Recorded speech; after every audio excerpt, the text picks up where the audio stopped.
Give Jesus a round of applause right now. Let's go. You guys can go ahead and grab a seat. Man, you are looking good today. You guys sounded good today. Turn to the person next to you and say, you sounded like an angel. There you go. There you go. Some of you, that was rough. That was rough for you. You're like, I can't lie in church, right? I don't know. You guys are awesome, man. My name is Todd, and I am the next gen pastor here, which means I get to oversee the amazing staff that run the ministries to our kids, to our youth, and to our college and young adults. And man, I am just excited to be here with you guys today. I'm excited about what God is going to do this morning. I was about 18 years old, and I gathered up my friends, and we put all of our teenage boy brain power together, and we came up with an amazing idea. It was an amazing idea. We lived close to this big church, and they had a private school on their campus, and so we decided we were gonna play a game of high-stakes tag. All right, we're gonna go play tag, and here's how this was gonna work. There were 3 security that were always patrolling this campus. And so we were gonna go on campus and just get their attention, not do anything too bad, but just get their attention enough to where they would chase us. And so we went on campus, they chased us, they didn't catch us, and our idea was awesome. All right, it was amazing. So we decided we were gonna do it again the next weekend. So we went again the next weekend, and what do you know? It was an amazing idea. The 3rd weekend in a row, we decided to go back. Now, we didn't realize that security was kind of catching on by this point. So with my friends, and we're about to head onto this campus, and we're about to run across the softball field in the corner of the campus, and the 3 security guards, I don't know how they did this, but for some reason they multiplied. I don't know what was going on, but we start running across this softball field, and all of a sudden it's not 3 security, it's like 12, and they're coming from every angle. So we're like, it's game on, baby, let's go, right? So we take off running. I'm running this way. Friends are running the other way. They're kind of all spread out, and the security are right behind me. And I'm like, I'm gonna outrun these guys. And then he says something. Security goes, you need to stop, I have a gun. And I'm like, no, you don't, it's California. It's really hard to get those. You can't do that. So I'm running, I'm like, I'm out of here, I'm going. And then he goes, I will shoot. And I thought for a second, what if he actually means it? What if he actually means it? Because if he does, it could have some serious consequences for my life. It could have some serious implications for my next move and what I'm gonna do in light of it. So I stopped, I laid on the ground, he came over, and he lied to me, he didn't have a gun. But it's all good, right? It's all good, I'm here today. We're in a series right now called What If, and the idea behind the series is, what if Jesus actually meant what he said? Because if he did, it could have some serious implications for our life. It could have some serious implications for our next move. If Jesus really meant what he said, it should change the way that we act in light of that. If you have your Bibles, we're gonna be in Luke chapter 15 today. Luke chapter 15, it'll be on the screens as well. And I am fired up about today's message. I am fired up about what God is going to do and what he wants you to get out of today. Anyone in here ever lost something valuable? Lost something valuable? Yeah, anyone in here tend to lose things often? Right? You're like a chronic loser of things. I didn't say chronic loser, okay? I said chronic loser of things, okay? That's my wife. My wife will lose everything. She's never met something she can't lose, right? She will lose everything. I don't know how she's hung on to me this long, but she will lose everything, valuable things. She'll lose her keys. She'll lose her wallet. She'll lose her sunglasses. She loses things often. Luckily, we live in a day and age where there's technology for that. Apple came out with this thing called an AirTag. What you do is you hook it up to the valuable thing so that when you lose it, you can look on your phone and you can see exactly where it is. So you don't end up losing what's valuable, because what's valuable you want to find, and it ensures that it's found. Also through Apple, when you buy something, you can engrave it, you can get stuff on it. So I wrote, I love you when I gave it to her, just in case she took it the wrong way. So it was awesome, it was perfect. Jesus today starts talking about this. What Jesus is doing, he's talking about lost things.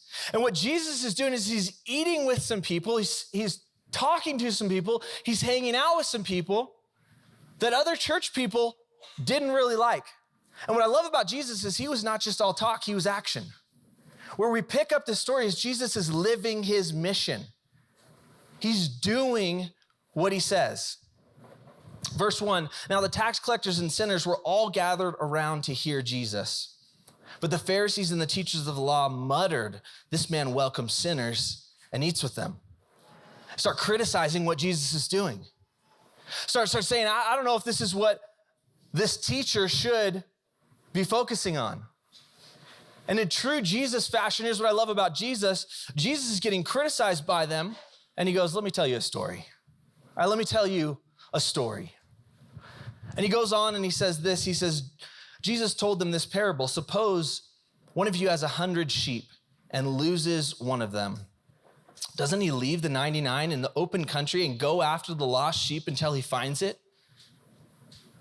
And when he finds it, he joyfully puts it on his shoulders and goes home. There's a lot of work involved here, but it's a joyful work. He's joyfully taking what is lost and bringing it home. And then he calls his friends and his neighbors together and he says, rejoice with me, I have found my lost sheep. I love this. I love this because it shows that Christianity, it shows this life that we live was never meant to just be you and God. It involves community. It involves people around you. It says he gathered his friends and his neighbors together, and then they did something that a lot of times in churches we just pass by. But I love this because at Heights, one of our core values, one of the things that we love to do is to celebrate, man. We want to celebrate what God is doing. And it says this person found the sheep, and then they brought together their friends, they brought together their neighbors, and they said, rejoice with me. And then in verse 7, Jesus says, I tell you that in the same way, there will be more rejoicing in heaven over one sinner who repents than over 99 righteous persons who do not need to repent. He's saying, man, there's a party in heaven. See, I think for a lot of us, we've heard this before, and there's a tendency in church to misinterpret what exactly Jesus is talking about. Because maybe you've heard it presented this way before. Maybe you've heard it saying, man, we need to go after those Christians, those church people that have walked away, right? Maybe you've heard this before and you're going, yeah, you're right. You know what? My friend, she just doesn't like the church anymore and you need to do something about it. You need to go after her. But that's not what Jesus was talking about.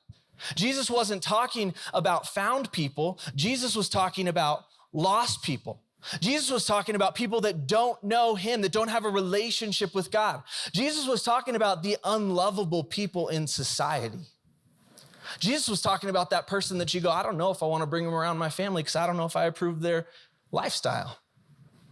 Jesus was talking about the people that are a little dirty. Jesus was talking about the people that we push aside and go, I don't know if they would be wanting to come to something like a church or would be welcomed in a church. And Jesus is saying that's who the lost person is. That person that does not know Jesus needs to be our focus. Jesus is trying to get us to think outside of our box because too often, church people, which is the people he's telling this story to, which are the people he's talking to, too often we get so focused on what's happening inside that we miss everything on the outside. We get so focused going, man, I came to church today and they sung my song and I stood there and I sung with arms high and heart abandoned. I was there, right? You're like, I loved it. It was awesome. Fired me up. The coffee was tasting great today. And then you go to your life group and you're like, I hung out with my friends and it was amazing. And we went really deep and we just have great relationships and it's awesome. And we focus so much on the inside that we miss a lost and dying world around us that desperately needs Jesus. And Jesus is going, no, hold on. You're missing the focus and what it should be. He goes, maybe sheep aren't your thing, right? Maybe the whole sheep thing doesn't land with you. Let me tell you another story. And Jesus goes on and he goes this in verse 8. Or suppose a woman has 10 silver coins and she loses one.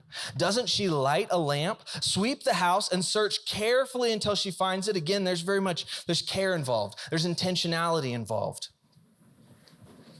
And when she finds it, she calls her friends and neighbors together and says, rejoice with me, I have found my lost coin. And in the same way, I tell you, there's rejoicing in the presence of the angels of God over one sinner who repents. See, when I hear this, I go, okay, that's great. That's great that we're searching for this lost thing, but what about me? Like, I'm found. Am I just not, like, am I chopped liver here? What am I, right? Like, we think in church, do I not count? And here's the thing. This story does not devalue the others. It doesn't devalue the things that are found. The other 9 coins matter. Each one of these coins would have represented a full day's wage. Right, a full day's wage. And so 9 days' wage, that matters, right? You know that if you work for something, you understand the value of it, right? When I was growing up, my dad used to irritate me so much because he cared about every single light that was left on. You know what I'm talking about, right? Every single light. He would like wait outside my room and just be like, did you turn your light off? Like, dude, you're annoying me, right? Like, why did he care so much? And then I got a house. And then I had kids. And I became a light ninja, right? I could smell if the light's on.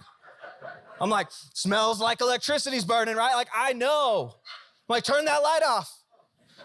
Because I pay the bill. You know the value of something if you paid for it. Jesus paid for you with his life. Jesus went to a cross for you. You have extreme value. You have extreme worth. But you're found. The story isn't about you. It's not about found people. And if you're not found and you're here today and you're like, I'm just checking it out. I don't really know what's going on. My hope for you, my prayer for you today is that you would understand that Jesus willingly went to a cross and died in your place in order for you to have a relationship with God. That's my hope for you today. All right, but as we look at this passage, we look at what Jesus is talking about. It does not devalue you. It's just not about you. See, too often, too many people make the gospel all about them, when in reality, the Bible isn't about you, it's about how you should act towards others. It's how you should treat those around you. And the importance of this is this. The reason why Jesus tells these stories is because these stories reveal Jesus's heart. These stories reveal his heart. They tell us what it is that where his heart is. You want to get to know what somebody is passionate about and what they care about? Listen to what they talk about. Listen to what they say. Anyone have any relatives that you only see maybe like once or twice a year? Kind of thing like that, big gatherings? Yeah, I had a lot of cousins, a lot of aunts and uncles, big family gatherings. And there were a lot of times where we would be hanging out at our family gatherings and there were people I just couldn't get to talk to. And it would be years and years of not being able to talk to them. And I'd have cousins that went from like this tall to this tall to this tall every time I saw them. A couple of years ago, I was talking to a cousin of mine, just asking him about his life, listening to what he talked about, listening to things he was passionate about. I found out that as a junior in high school, he'd taken all the college math classes he could find around him. And I was like, I don't know how we're related. Like, I don't know. I don't get it. But I listened to what he's passionate about. I listened to what he talked about, and it revealed his heart. See, Jesus is talking about lost people. Jesus is talking about what he's passionate about. Jesus is talking about the core of what his mission is right now, right here. This is Jesus' heart. What if he actually meant it? What if these aren't just words that we read and we listen to in church and we go, okay, good job? What if he actually meant that this is what he cares about and this is his heart? And if he did, it needs to be our heart as well. It needs to be our heart. We need to have a heart for the lost. If this is what it's about, that means that God and his people, they pay attention to sinners and they seek to find the lost. What it means, if this is what it's about, it means that the church's primary task is to find the lost, not simply protect the saved. It means we need to be focused on those outside. See, what if Jesus actually meant it? And if Jesus actually meant it, then there are four things that you need to do to reach the lost. 4 things that you need to take and go, okay, these are things that I can use in my life to reach lost people. First is this, is to take responsibility. Take responsibility. The people in this stories, the people that lost the sheep, the people that lost the coin, what they did not do is they did not hire someone to go look for it. They took responsibility for it. Man, my kids, every time they lose something, they always come to me to ask if I can find it for them.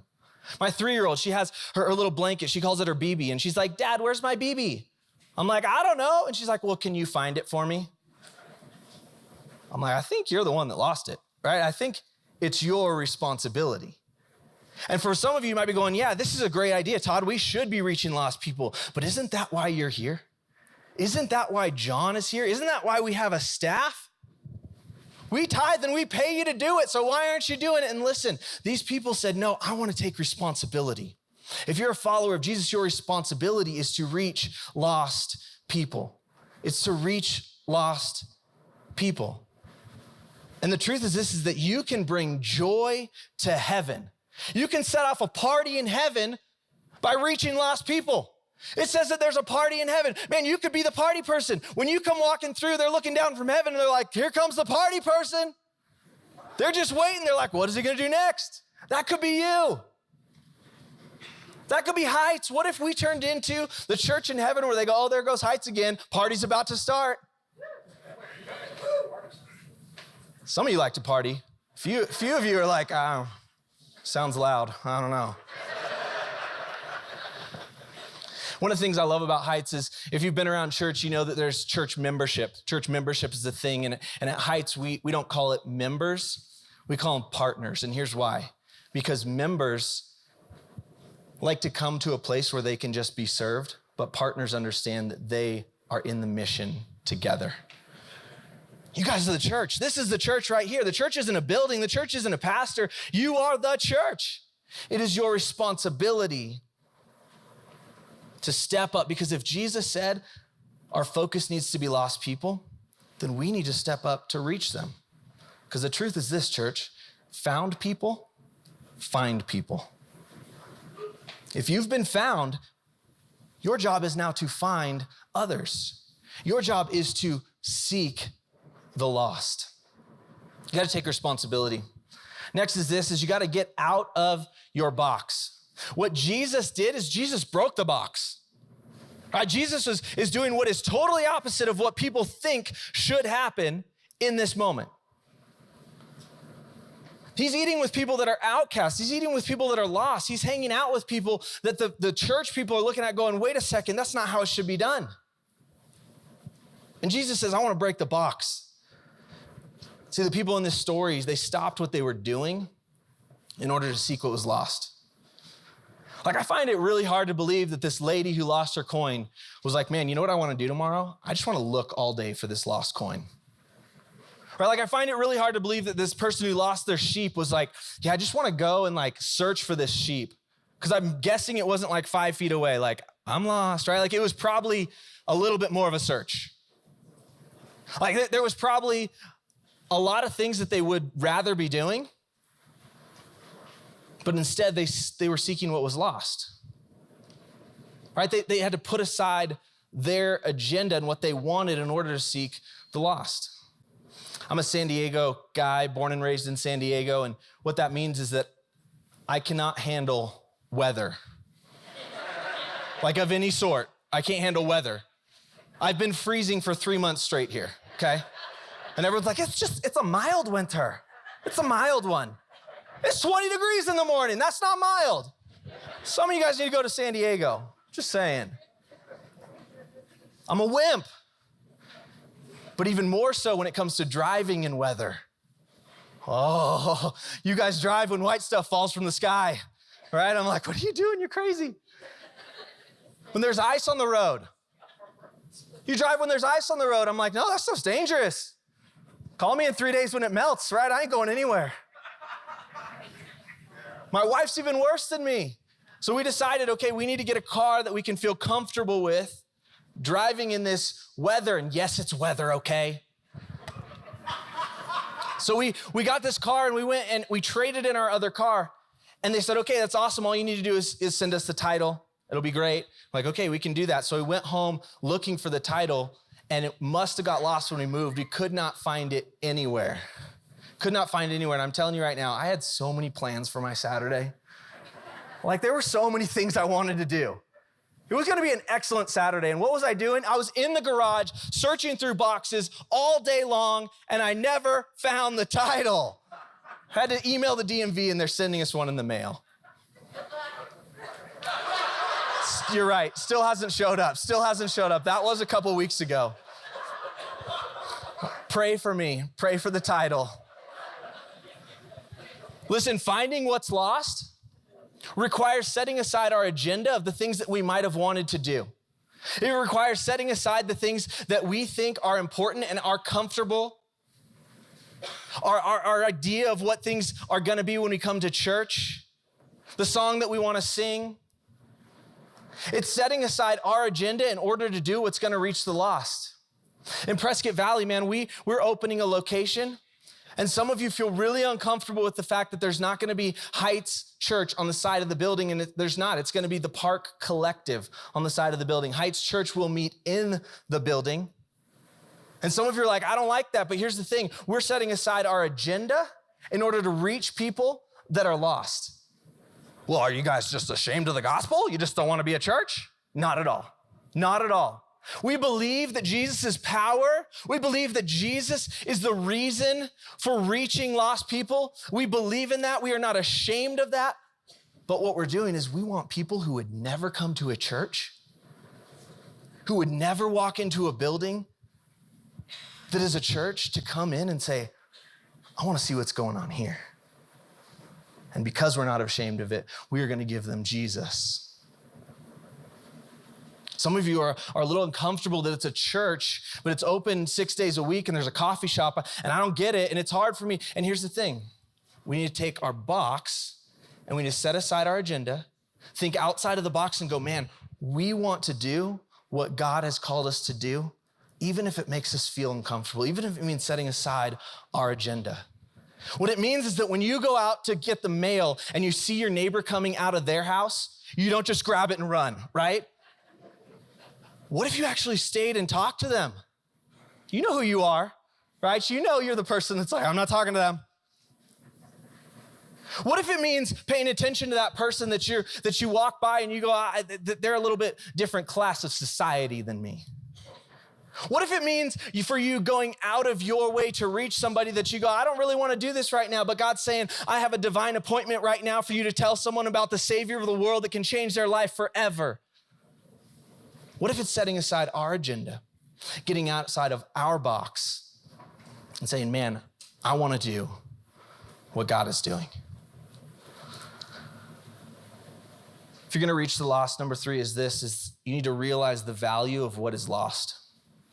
See, many times we don't pursue the lost because we don't realize the value of what is lost. My wife and I first started dating. The first gift that I gave her was this necklace, this really nice necklace, and it carried a lot of meaning for us. And she went to the beach with her friends one day and she lost her necklace. Surprise. Like the AirTag was 14 years too late. And she searched everywhere for her necklace. She's like on the ground, she's searching through the sand, and for hours and hours and hours, she's looking for her necklace. She can't find it anywhere, but she's searching, and she's going, man, I gotta find this because it is so valuable. She ended up not finding it, so she went to the store that I bought it at. She knew which store. She went to the store that I bought it, and she bought the exact same necklace because she knew the value of it. And then she didn't confess to me that she had lost it till after we were married for 5 years.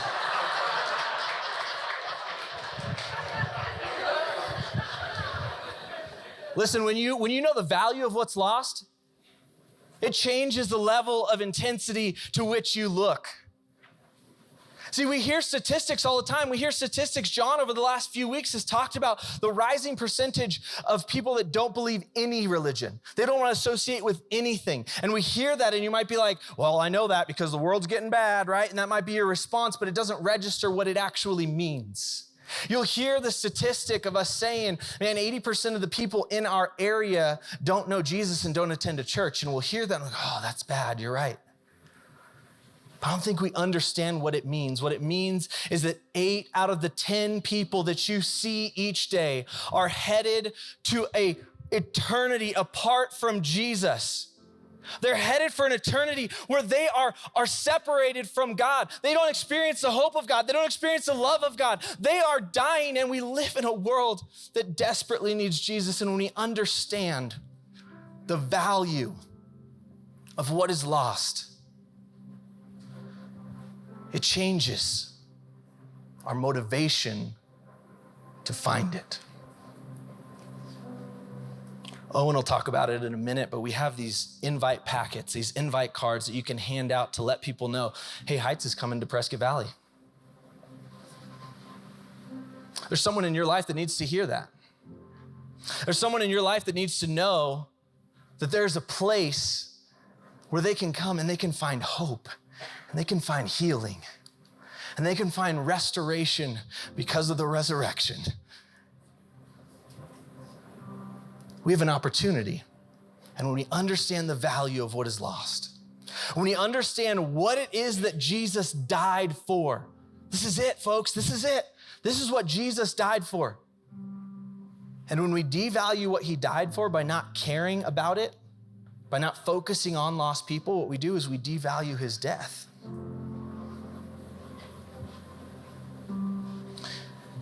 We got to take this as a personal responsibility. We got to get outside of our box. We got to realize the value of what's lost. And last is this. We should allow Jesus' heart and teaching to make its way into your heart and life. When we allow what Jesus said, what if he actually meant it?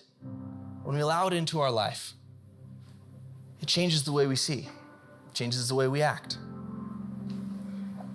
The biggest barrier in Christianity is 18 inches, the distance between your head and your heart. It's nothing new. I'm not giving you guys a passage you've never heard, a message you've never heard. You've heard it probably over and over and over. But we have to allow what Jesus has said and what Jesus did to get from here to here. The truth is this, church. Jesus was beaten. Jesus was bloodied. Jesus was mocked. Jesus was spit at. Jesus took the weight of the world, the sin of the world on his shoulders. And he willingly went to a cross. Man, he's God. He could have done whatever he wanted, but he willingly stayed on a cross for you. He willingly paid the price for your sin on a cross so that you could have a relationship with Jesus. And he did it for you and for everybody else. Man, I'm fired up, church. I'm fired up. And here's why, because I know, yeah, let's go. Come on, somebody get excited.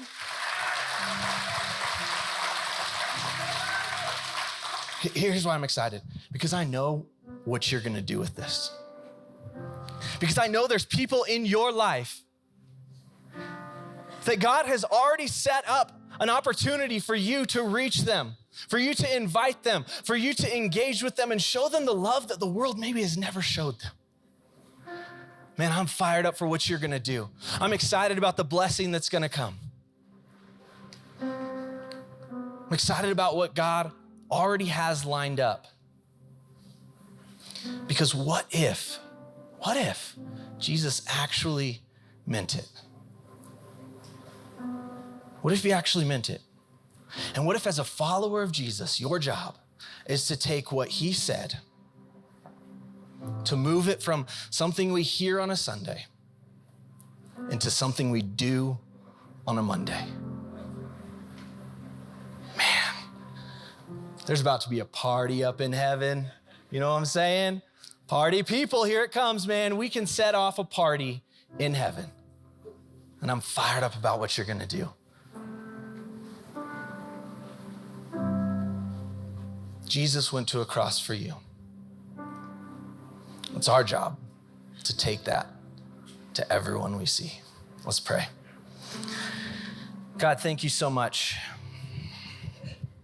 that you loved us enough to die for us, that you were concerned about the lost. God, I thank you for me that you were concerned about the lost. For each one of us in here, we're praising you that you were concerned about the lost because that was us. God, I pray that you would stir in us a passion to reach the lost. God, you would help us to step out of our comfort zone and step out of maybe the nervousness we feel in order to have a conversation, to reach the lost, to pick up our head from the focus of inside and start seeing outside. Lord, I thank you for what you're going to do. God, I thank you for the strength that you're giving each one of us to carry out your mission. God, we ultimately just thank you so much for Jesus. And it's in his name that we pray. Amen.